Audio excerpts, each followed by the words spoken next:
রাজধানীর কাকরাইলে হামলায় গুরুতর আহত হন গণ অধিকার পরিষদের সভাপতি ও ডাকসুর সাবেক ভিপি নুরুল হক নূর। শুক্রবার রাতে মুমূর্ষু অবস্থায় তাকে নেওয়া হয় আইসিইউতে। তখন থেকেই সেখানে চলছে তার চিকিৎসা। তবে বর্তমানে তার কিছুটা জ্ঞান ফিরেছে। শনিবার সকাল 7টার দিকে নুরুল হক নূরের ফেসবুক পেজে দেয়া এক স্ট্যাটাসে এই তথ্য জানানো হয়। একই সঙ্গে সেখানে জুড়ে দেওয়া হয় দুটি ছবি, যেখানে নাকে ব্যান্ডেজ এবং মুখে অক্সিজেন মাস্ক পরা অবস্থায় বেডে শুয়ে থাকতে দেখা যায় নুরুল হক নূরকে। ফেসবুক স্ট্যাটাসে লেখা হয়, নুরুল হক নূরের ওপর গতরাতে হামলার পর এখন পর্যন্ত তিনি আইসিইউতে চিকিৎসাধীন। এখন তার কিছুটা হুঁশ ফিরেছে, তার জন্য সবার কাছে দোয়ার অনুরোধ করা হয় ওই পোস্টে। এর আগে শুক্রবার রাজধানীতে জাতীয় পার্টির কেন্দ্রীয় কার্যালয়ের সামনে পুলিশের সঙ্গে গণ অধিকার পরিষদের নেতাকর্মীদের সংঘর্ষ হয়। এতে গুরুতর আহত হন গণ অধিকার পরিষদের সভাপতি নুরুল হক নূর। পরে রাতে গণ অধিকার পরিষদের সাধারণ সম্পাদক রাশেদ খান জানান, ডাক্তাররা বলেছেন নূরের মস্তিষ্কে রক্তক্ষরণ হয়েছে, তাকে আইসিইউতে নেওয়া হয়েছে। মুমূর্ষু অবস্থায় থাকা নূরকে নিয়ে এরই মধ্যে বার্তা দিয়েছে বিভিন্ন রাজনৈতিক দল। এবার গণ অধিকার পরিষদের সভাপতির ওপর হামলা নিয়ে নিজের অবস্থান জানিয়েছেন বিএনপির ভারপ্রাপ্ত চেয়ারম্যান তারেক রহমান। শুক্রবার রাত 2:30টার দিকে নিজের ভেরিফাইড ফেসবুক পেজে এক পোস্টে তিনি জানান, বিএনপি নুরুল হক নূরের ওপর হামলা এবং কাকরাইলে সংগঠিত সহিংস ঘটনার তীব্র নিন্দা জানায়। আমরা গণতান্ত্রিক উত্তরণের এক অত্যন্ত নাজুক সময়ের মধ্যে আছি, যার প্রথম পদক্ষেপ হলো জাতীয় নির্বাচন। সম্মিলিতভাবে সবাইকে নিশ্চিত করতে হবে যে এমন অস্থিতিশীল ঘটনাগুলো যেন আর না ঘটে এবং গণতান্ত্রিক অগ্রযাত্রার বাধাগ্রস্ত না হয়। তিনি আরো বলেন, গণতন্ত্রপন্থী অংশীজনরা, যার মধ্যে বিএনপি ও তার মিত্ররা রয়েছে, তাদের অবশ্যই সংযম ও সহনশীলতা বজায় রাখতে হবে। গত বছরের অভ্যুত্থানের প্রকৃত চেতনাকে অবশ্যই প্রাধান্য দিতে হবে।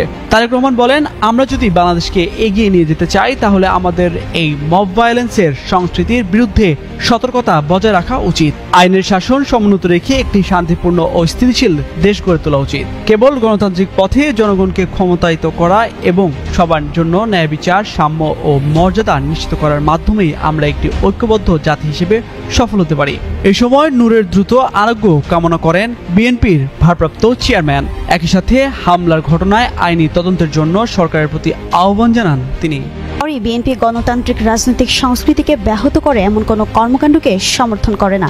শুক্রবার গণমাধ্যমে পাঠানো এক বিবৃতিতে বিএনপির মহাসচিব মির্জা ফখরুল ইসলাম আলমগীর একথা জানান। বলেন, বিএনপি সব শান্তিপূর্ণ রাজনৈতিক কর্মসূচি পালনের অধিকারের প্রতি শ্রদ্ধাশীল। গণতান্ত্রিক রাজনৈতিক সংস্কৃতিকে ব্যাহত করে এমন কোনো কর্মকাণ্ডকে সমর্থন করে না।